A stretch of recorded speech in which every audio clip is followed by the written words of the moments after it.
यार मैंने कभी कभी लाइफ में एक चीज़ और देखी है कि अगर हम मान लो किसी बंदे से हमारा सामने वाले बंदे से झगड़ा हो जाए या कुछ बात हो जाए और उस केस में आप जो सामने वाले बंदे से एक तरीके से माफ़ी मांग लेते हो मतलब बात ये मतलब ये अपने मन में ये सोचते हो कि भाई बात आगे ना बढ़े, मामला यहीं सोल्व हो जाए, तो उस केस में अगर आप सामने वाले बंदे से माफ़ी मांग लेते हो ना, तो पता सामने वाला बंदा जो है माफी तो गई भाड़ में और आपको मतलब एक तरीके से नीचा समझने लगता है और दबा हुआ समझने लगता है। समझ रहे हो मैं क्या कहना चाह रहा हूँ? मैं ये कहना चाह रहा हूँ कि अगर आप ये मानो कि सामने वाले बंदे से आप कमजोर भी नहीं हो, मतलब हर चीज़ में तुम अच्छे हो उससे, मतलब किसी भी चीज़ में ले लो, लेकिन आप फिर भी उससे लड़ाई झगड़ा नहीं करना चाहते। आप ये मानो कि उससे एक तरीके से सुझाव मतलब बात सुलह का प्रस्ताव रखना चाह रहे हो, मतलब लड़ाई आगे ना बढ़े ये प्रस्ताव रखना चाह रहे हो, तो पता उस केस में अगर आप सामने वाले बंदे से माफ़ी मांग लेते हो तो पता सामने वाला बंदा क्या सोचता है कि भाई ये मेरे से दब डर गया और दब के रहेगा मुझसे। तो उस केस में पता मतलब चालाक आदमी तो ये सोचता है कि साला कीचड़ से जितना बचा जाए वो सही सही है, क्योंकि जो इन इन कामों में रहता है लड़ाई झगड़ों में, तो उससे तो बचने में फ़ायदा है। लेकिन कभी कभी यार ये भी देखा मैंने कि तुम बचने बचने के चक्कर में ना सामने वाले को ये घमंड करवा देते हो कि उससे बड़ा इस दुनिया में कोई है ही नहीं।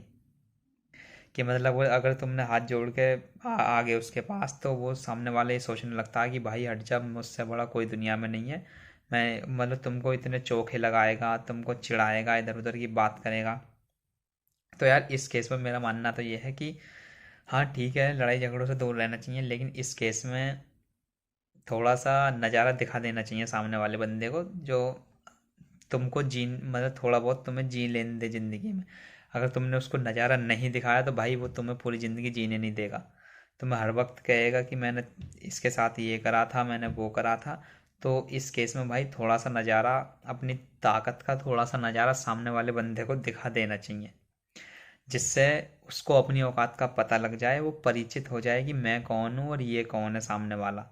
अब देखो भाई, मैं ये तो नहीं कह रहा कि हर जगह करना चाहिए, कहीं कहीं ये देख लेना कि गलती तुम्हारी हो और सामने वाला बंदे की गलती ना हो, और तुम माफ़ी मांग रहे हो और वो माफ़ नहीं कर रहा हो, तो उस केस में देख लेना भाई कि तुम्हारी गलती है, सामने वाले बंदे की गलती है। अगर देखो तुम्हारी गलती है और तुम माफ़ी भी मांग रहे हो और फिर भी माफ़ नहीं कर रहा, तो भाई फिर तुम्हें पीछे हटना चाहिए।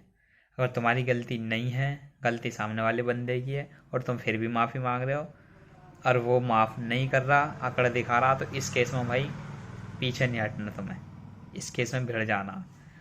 ये मेरा मानना है भाई, मुझे तो पता नहीं। लेकिन अगर गलती तुम्हारी है और सामने वाला बंदे की कोई गलती नहीं है और तुम उससे माफ़ी मांग रहे हो और वो तुम्हें माफ़ ना भी करे, तो भी भाई ऐसे मानो कि उसने माफ़ कर दिया, क्योंकि गलती तुमने करी थी।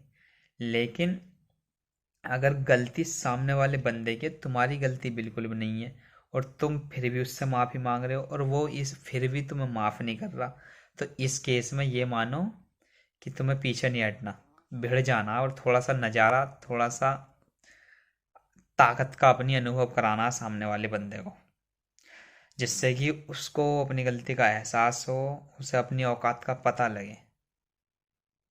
भाई ये मेरा मानना है, मैं तो अपना मानना है। नहीं, मैं और थोड़ा ये भी मानता हूँ मैं, अगर भाई गलती मेरी है तो भाई धोखा भी चाट लेंगे हम तो। मैं तो वो वाला हिसाब रखता हूँ अपना कि अगर मेरी गलती है तो मैं धोखा चाट लूँगा सामने वाले का भी। लेकिन अगर मेरी गलती नहीं है तो भाई फिर वहाँ मत झुको। समझे? अगर मेरी गलती है तो भाई चार चप्पल चौराहे पे मारो, मतलब ये अपना अंदर उसूल होना चाहिए। और गलती नहीं है ना भाई, किसी से मत झुको, बैठ जाओ साला। अगर तुम झुकोगे तो तुम्हें झुकाएंगे साले और तुम्हें बेइज्जत करेंगे पूरी ज़िंदगी, तुम्हें ताने मारेंगे मैंने इसके साथ ये करा था वो करा था। देखो भाई किस किस के साथ ऐसा हो रहा पता नहीं। देखो, जिसके भी साथ हो रहा हो मुझे कमेंट कर दे, मेरे साथ तो अक्सर कई बार हुआ है, लेकिन लाइफ में आगे से नहीं होगा, क्योंकि मैं अब अपने हिसाब से चलता हूँ भाई। अनजान होते ही ना यार, धीरे धीरे दुनिया सिखा देती है कैसे जीना। अब धीरे धीरे सब समझ में आने लगा है कि किस तरीके से सामने वाले बंदे से बात करनी चाहिए, किस हिसाब से हैंडल करना चाहिए। अब धीरे धीरे सब समझने आने लगा, पहले अनजान थे यार, नादान थे, लेकिन अब धीरे धीरे सब समझ जाएंगे।